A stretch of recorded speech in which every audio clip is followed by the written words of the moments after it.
에스겔 36장 26절부터 28절까지 우리 다 같이 읽겠습니다. 또 새 영을 너희 속에 두고 새 마음을 너희에게 주되 너희 육신에서 굳은 마음을 제거하고 부드러운 마음을 줄 것이며 또 내 영을 너희 속에 두어 너희로 내 율례를 행하게 하리니 너희가 내 규례를 지켜 행할지라. 내가 너희 조상들에게 준 땅에서 너희가 거주하면서 내 백성이 되고 나는 너희 하나님이 되리라. 아멘. 어떤 드라마에서 봤던 장면이에요. 이를테면 이제 그 재벌가의 사모님들이 모여서 이야기를 나누고 있는 그런 상황이었어요. 그때 어떤 한 분이 이런 이야기를 하더라고요. 진짜 내 것이 무엇일까요? 우리 한번 생각해 볼까요? 이렇게 얘기를 시작해요.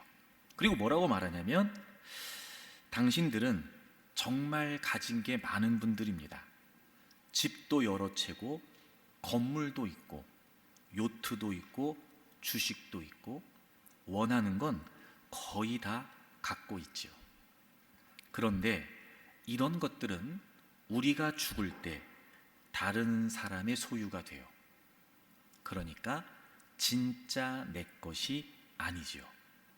그런데 살면서 내가 한 말, 내가 한 행동, 불편하지만 내 삶에서 늘 지켜온 가치, 이런 것들은 우리가 세상을 떠날 때 가지고 간대요. 남은 인생 우리도 진짜 내 거 잘 찾아서 살기로 해요. 이렇게 얘기하더라고요. 그 장면을 보는 순간 제가 참 성경적이다 이런 생각이 들었어요. 여러분 혹시 떠오르는 성경 구절 없으세요?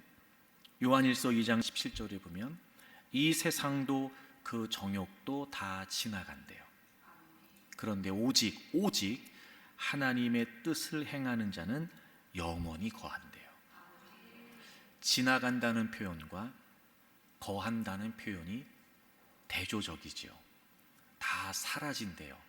다 없어진대요. 그런데 하나님의 뜻을 행하는 것은 영원히 거한대요. 즉 계속 남아있다는 거예요.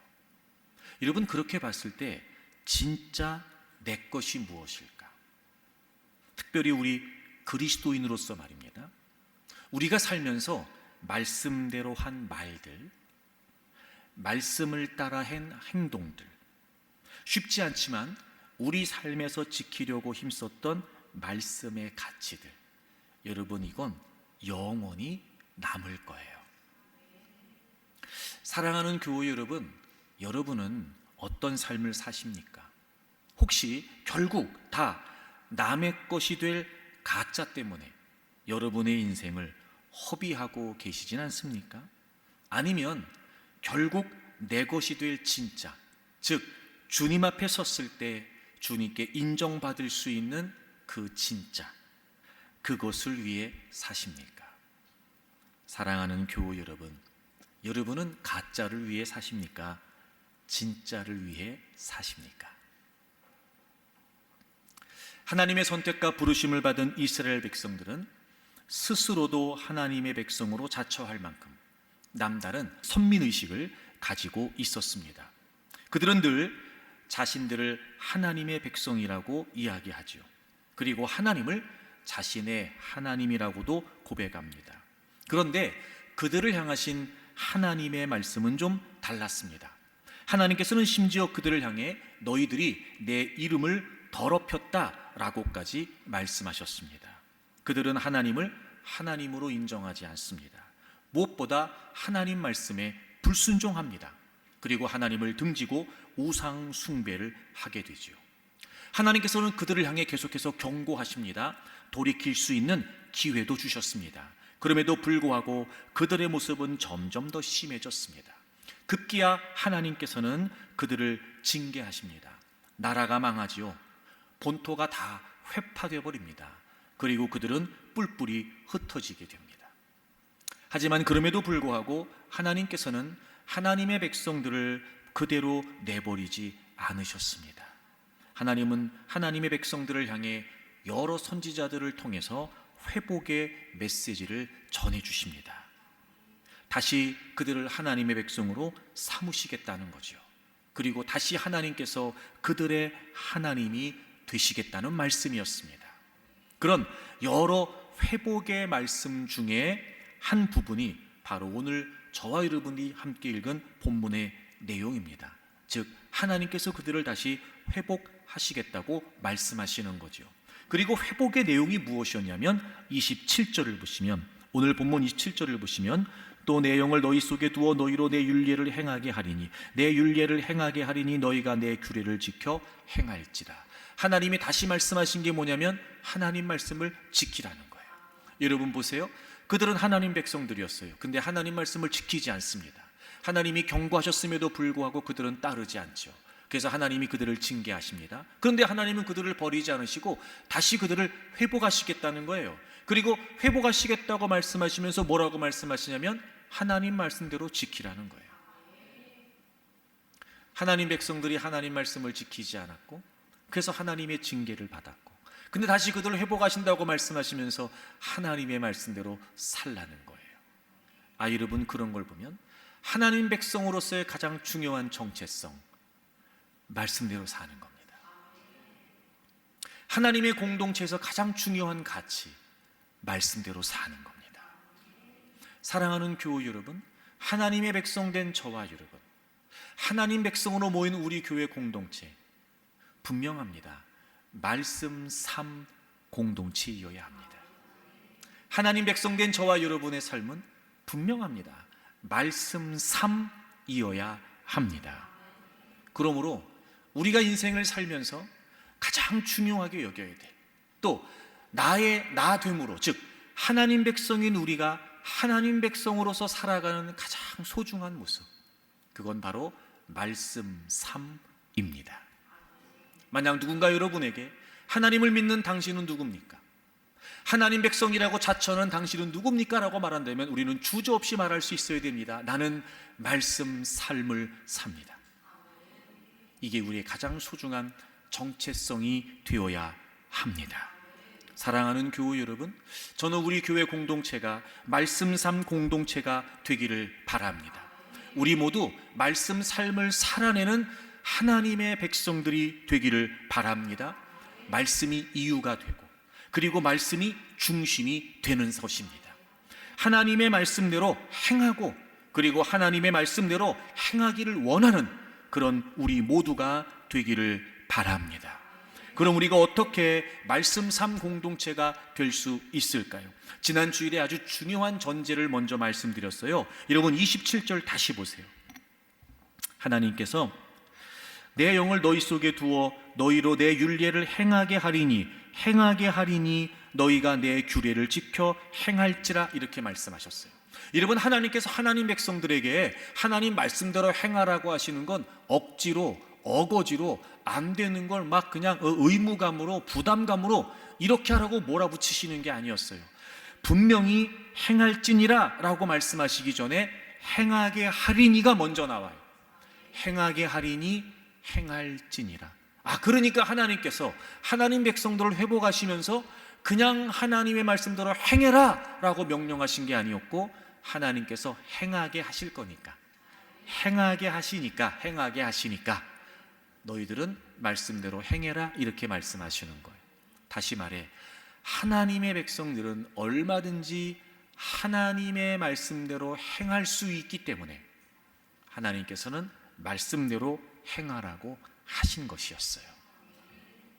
그러니까 여러분, 하나님은 우리에게 말씀대로 살라고 억지로 몰아붙이시는 분이 아니세요. 이미 우리를 하나님 백성 삼으실 때 하나님의 말씀대로 살 수 있는 존재가 되게 하셨고, 그래서 하나님의 말씀대로 살라고 하시는 거죠. 첫 번째, 지난주에 말씀을 나눴잖아요.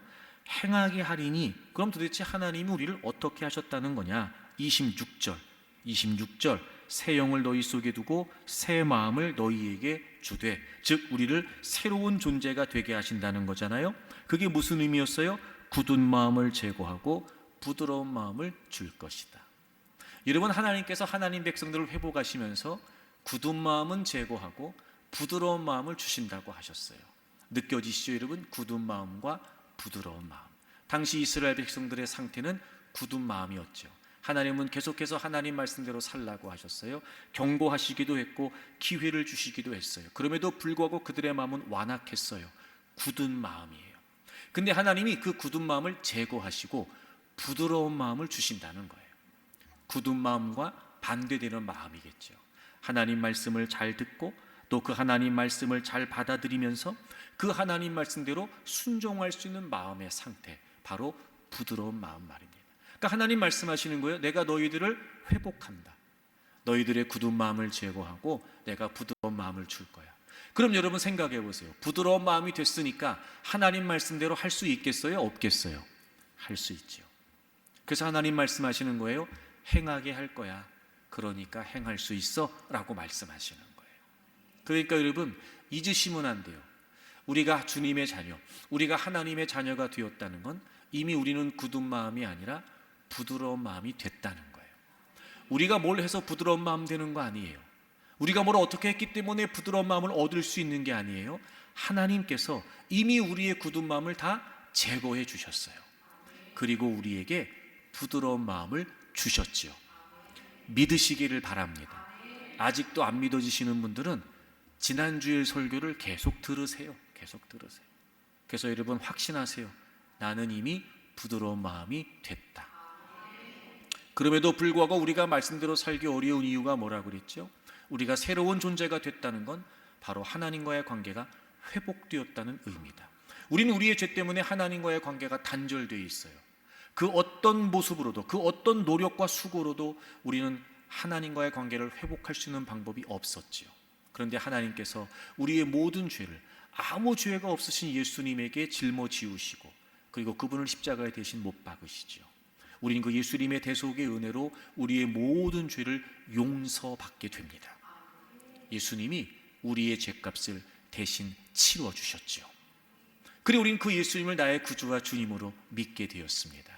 그리고 하나님께서는 그런 우리의 믿음을 보시고 우리를 의롭다고 여겨주신 거예요. 이제 단절되어 있었던, 깨어져 있었던 하나님과 우리 사이의 관계가 회복됐습니다. 여러분, 제가 순종 얘기하면서 지난주에도 많이 강조했었는데, 여러분, 우리가 하나님 말씀대로 한다는 건 그분이 어떤 말씀을 하시느냐와는 상관이 없습니다. 말씀하신 그분이 누구시냐와 관련이 있는 거죠. 하나님을 신뢰할 수 있다면 그분의 말씀대로 행하는 건 당연한 일이 됩니다.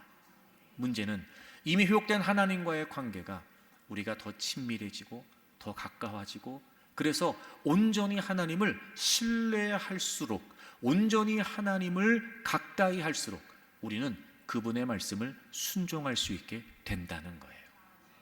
그런데 여러분, 그분과 가까워지기 위해서도 중요한 게 뭐였냐면 그분의 말씀이었어요. 그래서 여러분, 말씀을 더 가까이 하세요. 말씀으로 주님을 더 알고, 말씀으로 주님을 더 경험하고, 말씀으로 더 주님을 만나면서 주님과 더 가까워지면, 그래서 우리가 그분을 온전히 신뢰할 수 있게 되면 우리는 그분의 말씀대로 할 수 있습니다. 사랑하는 교우 여러분, 우리가 말씀 삶 공동체가 되기를 원합니다. 올 한 해 여러분 더 말씀을 가까이 하십시오. 말씀을 가까이 하면 할수록 여러분이 주님을 더 알게 되고 주님을 더 깊이 있게 체험할 수 있으리라고 확신합니다. 주님을 더 신뢰하는 그 분명한 믿음의 관계 안에서 우리 모두 그분의 말씀을 따를 수 있는 말씀 삶 공동체가 되기를 바랍니다. 오늘 두 번째 말씀 나누려고 하는데요, 우리가 그럼 어떻게 말씀 삶 공동체로 살아갈 수 있을까? 분명히 하나님께서 먼저 말씀하셨어요. 행하게 하리니 행할지니라. 그러면 어떻게 우리가 하나님 말씀을 행할 수 있도록 하시겠다는 건가? 자, 27절 보겠습니다. 27절, 26절에서는 새 영, 새 마음을 너희에게 준다. 우리를 새로운 존재가 되게 하신다 라고 말씀하셨고, 27절에 보시면 또 내 영을 너희 속에 두어 이렇게 말씀하세요.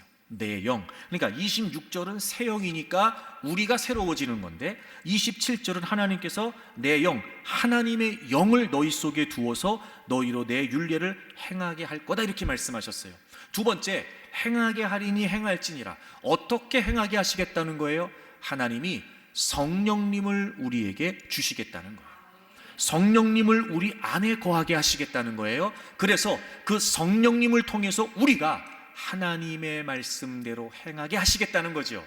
그러니까 하나님 말씀대로 행하라는 거예요.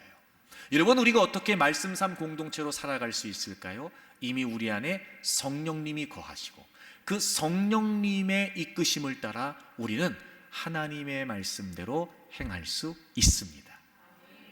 사랑하는 교우 여러분, 여러분 모두 예수님을 여러분의 구주와 주님으로 믿으시지요? 자, 그러면 이제 분명한 사실은 우리 안에 성령님이 거하십니다. 성경을 찾아볼까요? 로마서 8장입니다. 9절을 보시겠습니다. 제가 여러 차례 설명했던 적이 있어요. 여러분이 로마서 8장 9절은 굉장히 중요한 내용입니다.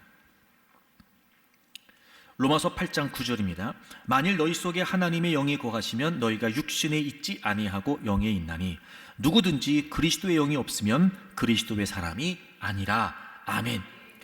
우리 성경은 만일 이렇게 시작을 하는데 헬라어 원문을 보게 되면 그 뒤에 문장이 먼저 나와요. 그래서 너희가 육신에 있지 않고 영에 있다 이렇게 선언합니다. 너희가 육신이 있지 않고 영에 있다. 영에 있다라는 말이 무슨 말이냐면 영 안에 있다 이런 뜻이에요. 이 문장이 먼저 나와요.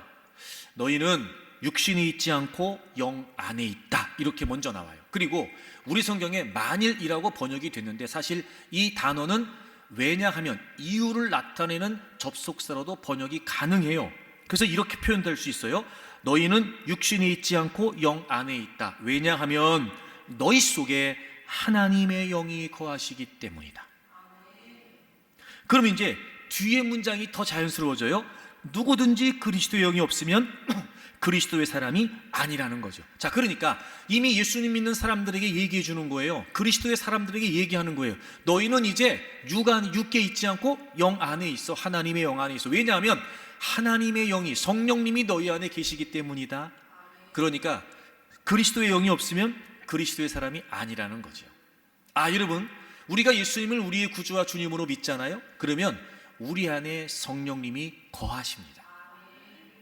제가 여러분 우스갯소리로 그런 얘기했는데, 그러니까 자꾸 성령님 오라고 하지 마세요.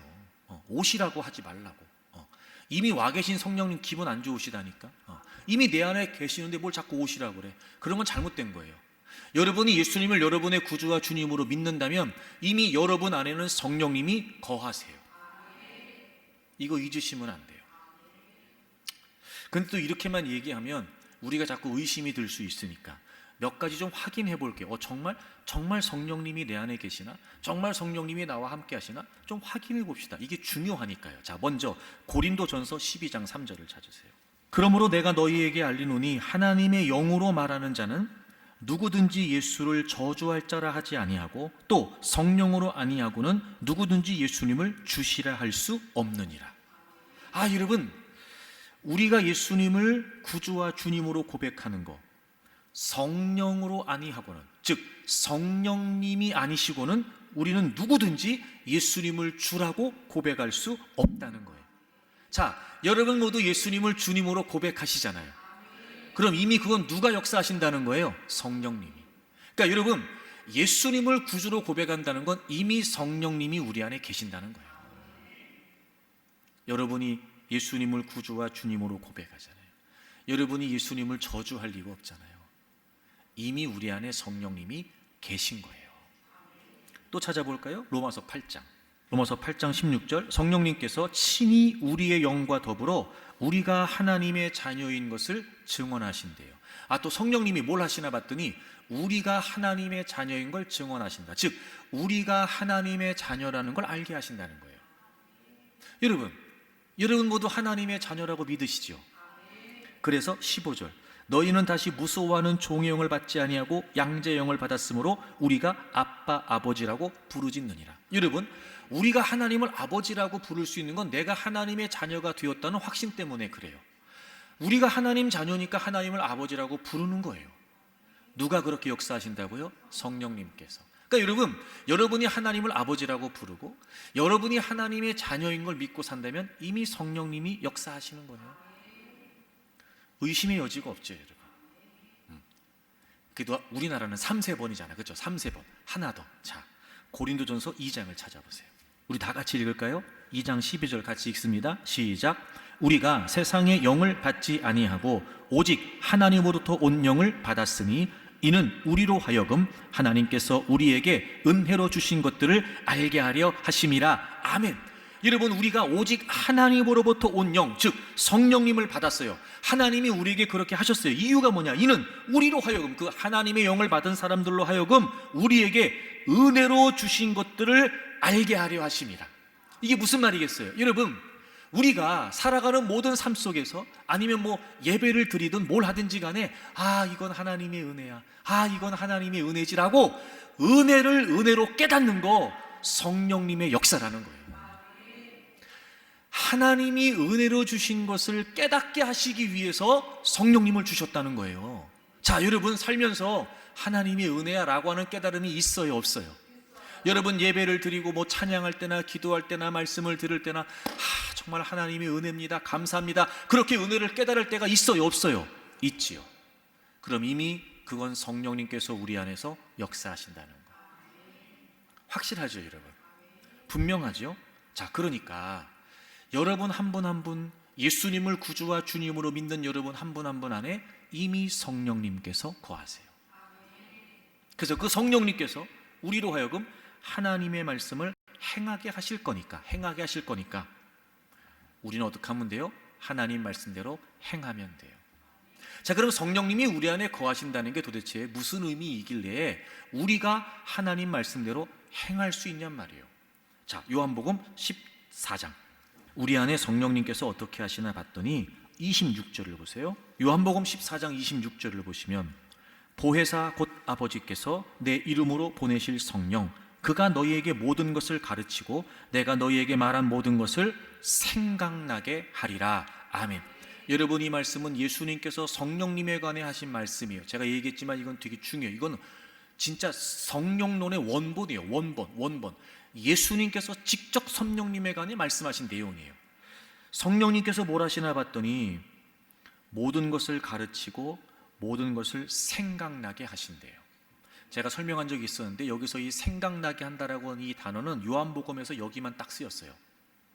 그러니까 성령님께서 하나님이, 주님이 하시는 말씀을 가르치시고 특별히 생각나게 하신대요. 생각나게. 여러분이 생각난다는 말은요, 단순히 잊고 있었던 것을 기억하게 한다, 이 의미가 아니에요. 여기서 생각나게 한다는 건 무슨 말이냐면 생명력 있게 이해하게 하신다는 거예요. 자, 여러분, 우리는 잘 알아요. 하나님의 말씀은 살아있죠. 생명력이 있어요. 활력이 있어요. 운동력이 있단 말이에요. 여러분, 자 보세요. 말씀 그 자체에 생명력이 있고 운동력이 있단 말이에요. 그런데 우리가 말씀을 들을 때, 말씀을 읽을 때 우리 안에 거하시는 성령님이 어떻게 하시나 봤더니 그 듣고 또 우리가 알게 되고 깨닫게 된 그 말씀이 말씀 그 자체가 가지고 있는 생명력과 운동력에 의해서 우리 자신을 이끌어갈 수 있도록 생명력이 있게 말씀을 깨우치게 하시겠다는 거예요. 여러분, 이건 단순히 말씀이 정보로, 지식으로 내게 들려졌다, 알게 됐다, 이런 차원이 아니고 그 하나님의 말씀이 내 전 존재로 움직이는 거예요. 내 전 인격을 장악하는 거예요. 그래서 그 하나님의 말씀의 운동력에 의해 내가 이끌려 가는 거예요. 자 보세요, 이런 겁니다. 이 말이 무슨 말이냐? 우리는 지칠 수 있어요. 그래서 우리는 힘이 없을 수 있죠. 그래서 우리는요, 때로는 마치 생명력도 없는 것처럼 활력도 생기도 다 잃어버린 채 우린 살아갈 수 있어요. 근데 여러분, 중요한 건 뭐냐면 말씀은 그 자체의 생명력이 있고 운동력이 있어요. 근데 그 말씀의 생명력과 운동력이 어떻게 우리의 것이 되게 하시냐면 성령님께서 우리가 말씀을 들을 때, 우리가 말씀을 읽을 때 성령님께서 우리 안에 역사해 주심으로 말미암아 그 말씀에 있는 생명력과 운동력이 그대로 우리 것이 되게 하시는 거예요. 그래서 이런 거죠. 우린 힘이 없어요. 근데 말씀에 힘이 있잖아. 그 말씀의 힘 때문에 우리가 힘을 얻는 거예요. 여러분, 우리는 생명력이 없어요. 근데 말씀에 생명력이 있잖아요. 그래서 우리 생명력이 없어도 그 말씀의 생명력이 우리 안에서 성령님으로 말미암아 역사를 일으키는 거예요. 우리는 활력이 없어요. 우리는 운동력이 없어요. 우리는 생기가 없어요. 그런데 말씀 그 자체의 운동력이 있는데 그 말씀 그 자체의 운동력이 내 안에 살아 움직이도록 성령님께서 역사하시겠다는 거예요. 말씀에 이끌리고 말씀에 장악되고, 그래서 말씀을 따라갈 수 있도록 우리는 수동적이고 하나님의 말씀이 능동적이 되어서 그 말씀의 생명력과 운동력으로 우리를 이끌어 가시겠다는 거예요. 이 역사를 성령님께서 하신다는 거죠. 자, 그럼 보세요. 하나님께서 하나님 백성들을 향해서 행하게 하리니 행할지니라고 말씀하셨어요. 그래서 이미 성령님을 우리에게 주셨고 하나님의 말씀을 생명력 있게 깨닫게 하시는 성령님의 역사가 우리 안에 일어나고 있다는 거죠. 그러니까 우리가 뭘 해서 말씀대로 순종하는 것이 아니라 이미 우리 안에 거하시는 성령님의 역사로 말미암아 우리는 수동적으로 그 말씀의 생명력과 말씀의 운동력을 따라가는 것뿐이에요. 하나님께서 행하게 해주셨고 그래서 우리는 행할 수 있다는 거죠. 자, 여기까지 여러분, 저는 여러분이 분명히 믿으시기를 바라요. 알아요. 지금 여러분이 뭐가 고민이 되는지 알아요. 그건 얘기할 거예요. 그러니까 여기까지 이미 예수님을 여러분의 구주와 주님으로 믿는 여러분들, 여기까지 확신하세요. 이미 내 안에 성령님이 거하시고 그 말씀의 생명력과 운동력이 내 것이 될 수 있도록, 내가 그 말씀의 운동력과 생명력에 사로잡힐 수 있도록 성령님께서 내 안에서 역사하신다. 확신하세요. 믿으세요. 그래서 이제부터 나는 순종할 수 있다. 우리는 말씀 삶을 살아낼 수 있다. 이 확신으로 시작하는 거예요. 근데 우리는 알아요. 나도 알고 여러분도 알죠. 이걸로 안 된다는 걸. 이런 말씀을 들으면서도 우린 편하지가 않아요. 왜? 분명히 내 안에 성령님이 계시고 역사하시는 것도 맞는데 나는 하나님의 말씀대로 사는 게 여전히 어렵거든요. 이 갈등, 그죠? 이 모순, 이게 우리의 문제예요. 이 얘기를 안 할 수가 없죠. 하여튼 우울해도 할 수 없어요. 이 얘기를 안 할 수가 없습니다. 자, 이제부터 잘 들으세요. 이걸 이제 우리가 풀어가야 되는 거예요. 그러면 이렇게 하나님께서 우리에게 행할 수 있도록 성령님까지 주시고 그래서 성령님이 우리 안에 역사하시는데 왜 우리는 하나님의 말씀대로 사는 게 여전히 어려운 걸까? 이게 뭐가 문제인가? 자, 예레미야 7장을 찾겠습니다.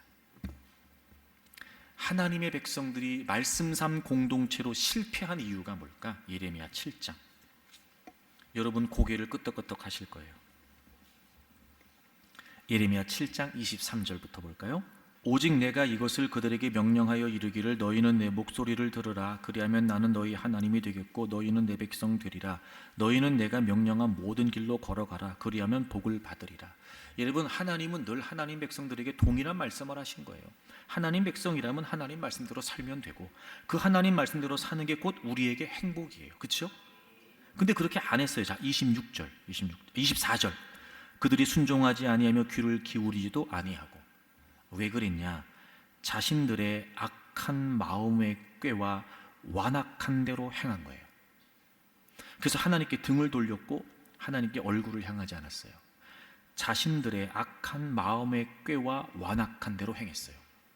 자, 하나님은 하나님의 백성들이 얼마든지 하나님 말씀대로 순종할 수 있게 하세요.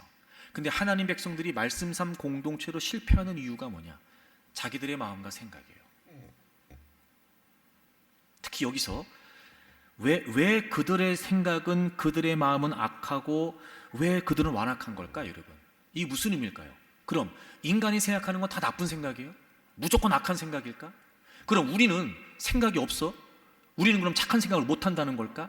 단순히 그런 의미가 아니겠죠. 왜 하나님의 말씀과 인간의 생각을 이렇게 완악하다, 그리고 여러분 악하다, 이렇게 표현하는 걸까?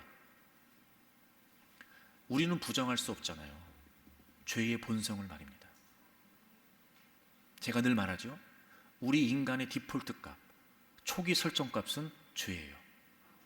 이걸 부정 못 하거든요. 우리가 왜 이미 말씀대로 순종할 수 있는 존재가 되었음에도 불구하고 이게 어려운 걸까? 자, 보세요. 이미 우리 안에 성령님이 거하시고 늘 말씀을 통해 깨닫게 하시고 역사하세요. 이거 부정하지 못할 거예요. 근데 문제가 뭐냐? 그것과 더불어 우리 안에는 죄의 본성을 부정할 수 없는 우리의 생각, 우리의 감정, 우리의 판단, 우리의 결정이 끊임없이 나타나는 거예요. 끊임없이. 그래서 이 두 가지 사이에서 우리는 하나님과 나, 하나님의 뜻과 내 뜻, 하나님의 생각과 내 생각, 이게 끊임없이 우리를 충돌하는 거예요. 근데 우리는 뭐가 이겨요? 내가 이겨요. 그래서 안 되는 거예요. 이게 문제예요. 자, 좀 불편할 수 있는데 여러분 이거 회피하시면 안 돼요. 우리의 실존을 딱 말씀 앞에 직면하고 여러분이 그걸 인정하고 풀어가려고 해야 이게 풀리지. 안 그러면 그 어떤 걸 해도 안 돼요. 그 어떤 걸 해도 안 돼요. 자, 이미 성령님이 우리 안에 계세요. 그분이 말씀을 통해 끊임없이 우리에게 역사하시죠. 이것도 분명해요. 근데 문제는 뭐냐? 우리 안에 내 생각, 내 감정, 내 판단, 내 계획, 우리의 생각도 끊임없이 존재하는 거예요. 이 둘 사이에서 우리가 너무 바라고 원하는 결론은 뭐예요? 내 뜻이 아니라 하나님의 뜻이잖아요. 이게 안 되는 거란 말이에요. 이게 마태복음 26장에 보면 예수님께서 제자들하고 마지막 6월절 만찬 식사를 하시죠. 그리고 나서 예수님이 충격적인 말씀을 하세요. 너희들이 다 나를 버리고 떠날 거다, 이렇게 말씀하세요. 베드로가 그 말을 듣고 가만히 있을 수가 없었던 거예요. 주님, 모두가 다 주님을 버려도요, 나는 주님 안 버립니다. 그때 예수님께서 뭐라고 말씀하세요? 아니야, 너 오늘 밤 다 굴기 전에 나를 부인할 거다. 그때 베드로가 또 얘기해요. 내가 주님을 위해 죽으면 죽었지 난 주님을 부인하지 않습니다 라고 그렇게 소리를 쳐요. 그리고 예수님 마지막 기도하시고 잡혀가시고, 아니나 다를까 제자들은 다 도망치고, 그나마 멀찍이 따라갔던 베드로는 예수님을 3번이나 부인하고 저주하고 맹세해요. 그때 마태복음 26장을 찾아보세요. 3번을 다 부인했어요. 3번이나 부인했어요. 저주까지 했어요.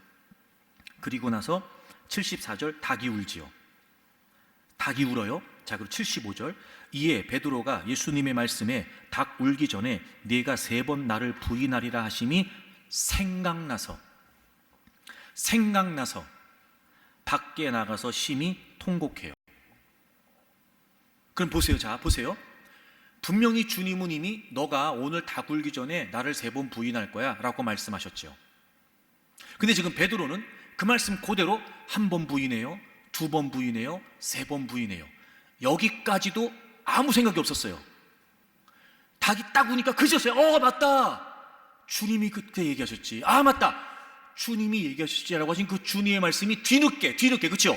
뒤늦게 생각난 거예요.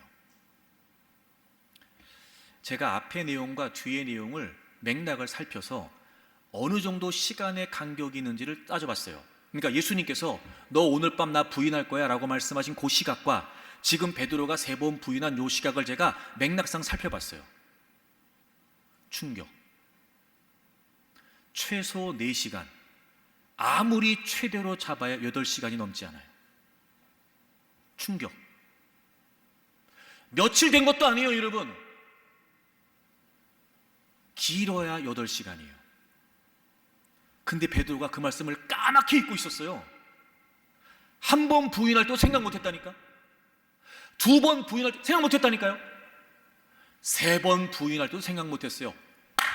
닭이 울고 나서 비로소 그제서야 뒤늦게, 불과 8시간 전에, 4시간에서 8시간 전에 주님 하신 말씀이 그제서야 생각난 거예요. 상식적으로 보세요, 여러분. 자, 보세요. 주님이 여러분들에게 너희들 나를 부인할 거다. 여러분, 이 말씀이 잊혀질 것 같아요?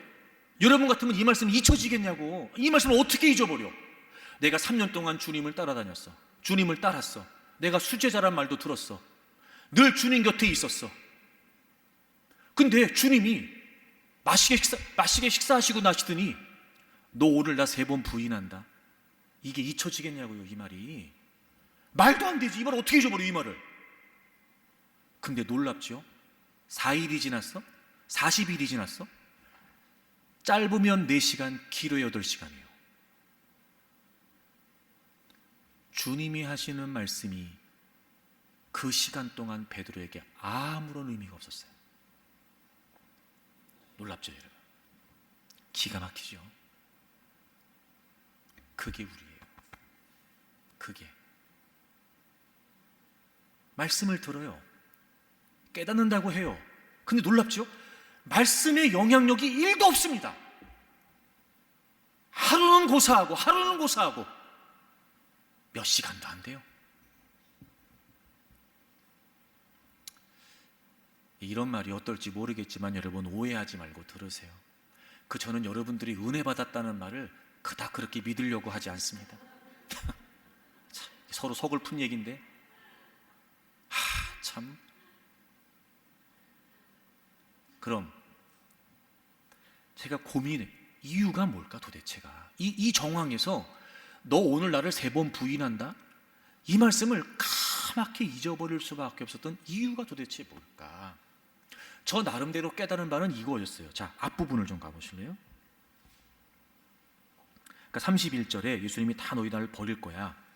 그때 33절에 베드로가 대답하여 이르되 모두 주를 버릴지라도 나는 결코 버리지 않겠습니다.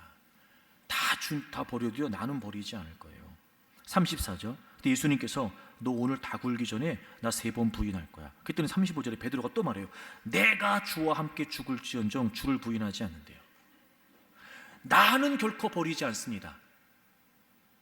나는 주님과 함께 죽을지언정 부인하지 않습니다. 제가 이 내용을 여러 번 읽어봤어요. 상상하면서. 거룩한 상상력. 이때 베드로가 느낌이 어땠을까? 자, 이런 거죠. 3년 동안 주님께 충성을 했어요. 다른 제자들에 비해 좀 이렇게 인정받는 제자였어요, 베드로가. 주님이 너희들이 다 나를 버릴 거야 라고 말할 때, 주님, 저는 주님 버리지 않을 거예요. 저는 이게 진심이었을 거라고 생각돼요. 거짓말은 아니겠지, 그렇죠? 이건 분명히 베드로의 진심이었을 거예요. 근데 주님은 그 말에 아랑곳하지도 않으시고, 야, 너는 나를 3번이나 부인한다, 이놈아. 너는, 베드로가, 나는 주님을 위해 죽을지언정 난 주님 버리지 않아요. 진심이었겠어요. 진심이었을 거예요. 분명히 진심이었을 거예요. 저는 이게 함정이라고 생각이 들었어요. 주님이 하신 말씀보다 자기 진심을 더 믿은 거예요. 주님이 하시는 말씀보다 자기 생각과 자기 판단을 더 믿은 거예요. 이런 거죠. 아이고 참, 주님이 날 모르시네. 내가 이거밖에 안 되는 것 같으세요? 그리고 주님이 하시는 말씀을 자신의 결심과 진심과 결단과 그리고 자신의 생각과 말 때문에 까맣게 잊어버리고 무시한 거예요. 만약 이 상황에서 난 이렇게까지 지금 확고한데 내가 주님을 3번이나 부인한다고? 아주 작은 부분이라도 주님의 말씀에 의미를 부여하고 생각했다면 이거 잊지 못했을 거예요. 근데 베드로는 자기 생각이 너무 강했어요. 아니, 진심이었을 거라니까. 내가 보기에도 진심 같아요. 이걸 거짓말로 하진 않겠지. 진심이었을 거예요. 그게 주님의 말씀보다 더 중요했던 거예요. 즉, 주님의 말씀이 턱없이 의미 없다고 생각해버린 거예요. 주님의 말씀이 말도 안 된다고 생각했던 거예요. 그래서 주님이 하시는 말씀에 1도 의미를 부여하지 않아요. 새까맣게 까먹었어요. 8시간밖에 안 됐는데.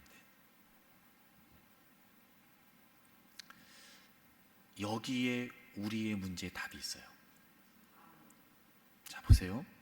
우리는 하나님 말씀을 들으면서 그 하나님의 말씀조차도 하나님 말씀은 그대로 들으려고 하지 않고 그 하나님 말씀조차도 내가 생각하고 판단하고 걸러요. 베드로처럼. 자, 오히려 주님에 대한 마음, 주님에 대한 사랑, 주님에 대한 열심이 있으면 있을수록 더 그럴 수 있겠다, 그런 마음 들죠. 내가 주님을 모르지 않는데, 내가 말씀을 얼마나 잘하는데, 내가 그럴 거라고, 내가 그렇다고, 천만에요. 그리고 1도 주님의 말씀에 의미를 부여하지 않아요. 그래서 주님이 들려주셨어요. 주님 분명히 말씀하셨어요. 재차 말씀하셨어요. 까맣게 잊어버려요. 다시 말하면 이렇게까지 주님이 하시는 말씀이 아무 소용없었어요. 3번을 부인하고 저주하고 맹세하면서 아무 소용이 없었어요. 아무 소용이. 아무리 우리 안에 성령님께서 역사하셔도 우리가 우리의 모든 생각과 판단과 감정과 결정을 내려놓고 그 말씀의 의미를 부여하여 다시 그 말씀으로부터 점검하고 시작하고 성찰하고 내 뜻을 살피고 하는 이 과정이 없이는 아무리 성령님께서 우리 안에서 역사하셔도 우리는 그 말씀대로 순종하기가 어려워요. 이게 안 되는 거예요. 그 제가 늘 여러분에게 강조하죠. 묵상. 들었다고 되지 않습니다. 읽었다고 되지 않습니다. 은혜 받았다고 되지 않습니다. 뭘 알았다고 되지 천만에요, 여러분. 정말 그 말씀의 은혜와 깨달음이 하나님께서 내게 주신 것이라는 믿음이 있다면 이제부터 우리는 그 말씀의 의미를 부여하고 시작해야 돼요. 그래서 또 생각하는 거예요. 그렇다고? 그렇다고? 아, 그런 거야? 아, 그래? 이 말씀이 그런 거지. 이 뭐지? 곰곰이 생각하고 고민하고 되씹고 곱씹고 자꾸 재차 반복해서 지속해서 막 그렇게. 그래서 묵상이 가지고 있는 원래의 의미, 메디슨, 약처럼, 마치 우리가 약을 먹으면 우리 온몸에 약기운이 퍼지는 것처럼, 처음에 들었을 때는 이게 무슨 의미일까? 이게 무슨 말씀일까? 이게 나와 무슨 상관일까? 나는 그렇지 않을 거야. 나는 그렇지 않아 라고 여겼던 그 말씀이 정말 성령님께서 깨닫게 해주신 말씀이라면 이제부터 그 말씀의 의미를 부여해서 내 전 존재, 내 생각, 내 감정, 내 판단, 내 시각, 또 내 사고, 하여튼 내 모든 전인격적인 삶에 그 하나님의 말씀이 골고루 영향력을 미칠 수 있도록 고민하고 생각하고 기도하고 암송하고 되뇌이고 곱씹고 묵상. 그게 계속 우리의 일상에서 반복돼야 됩니다. 그러면 우리도 모르는 사이에 우리의 생각, 우리의 판단, 우리의 결정이 아니라 우리가 그렇게 몸부림치면서 붙들려고 했었던 그 하나님의 말씀 자체에 있는 생명력과 운동력이 서서히 우리를 장악해 가는 거예요.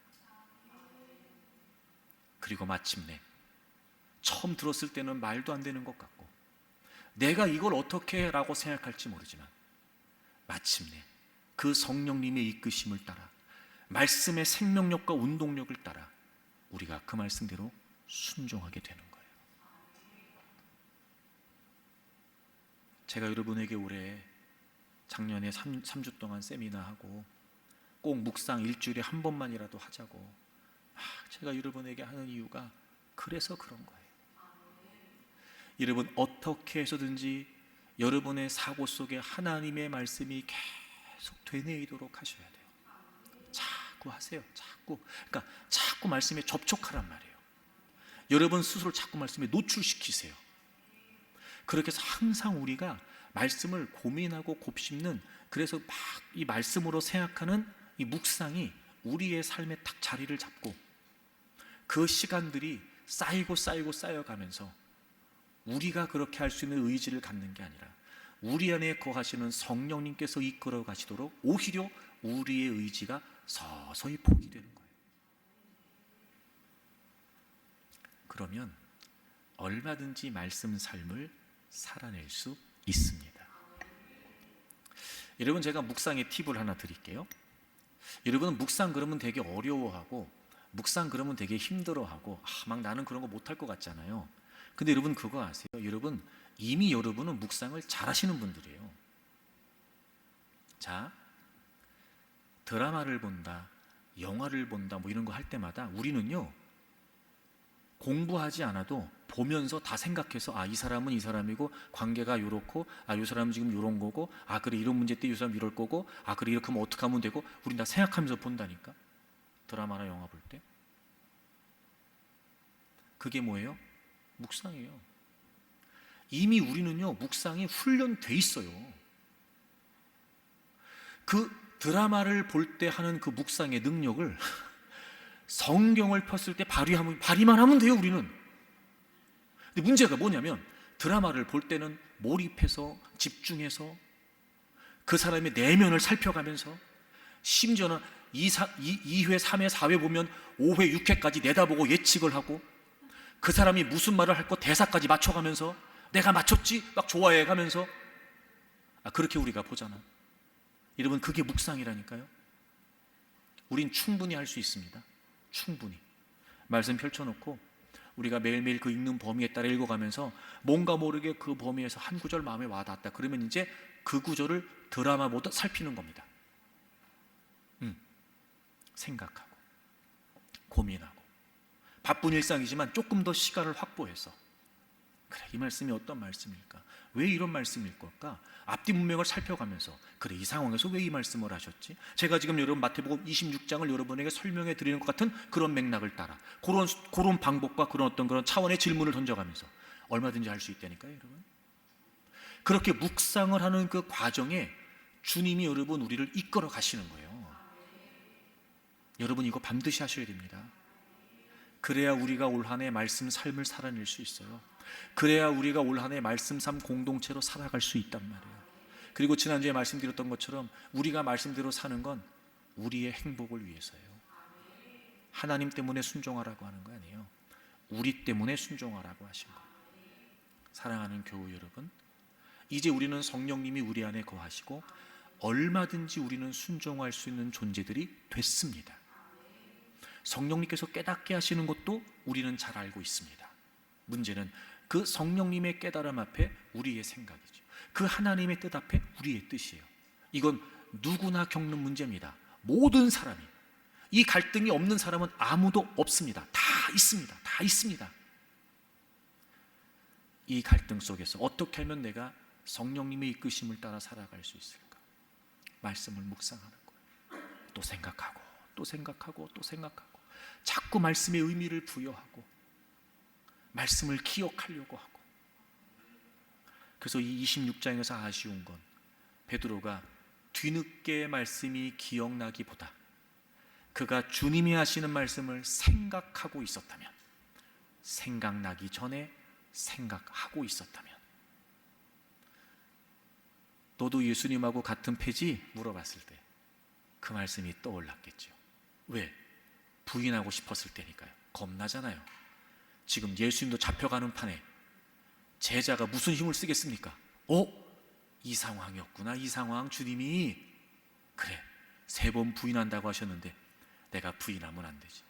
적어도 이런 생각이라도 하지 않았겠냔 말이에요.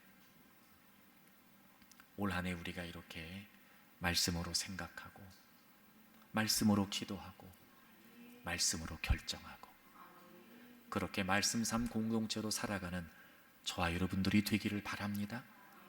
결심하십시오. 우린 말씀대로 살 수 있습니다. 결심하십시오. 우린 말씀대로 살아야 합니다.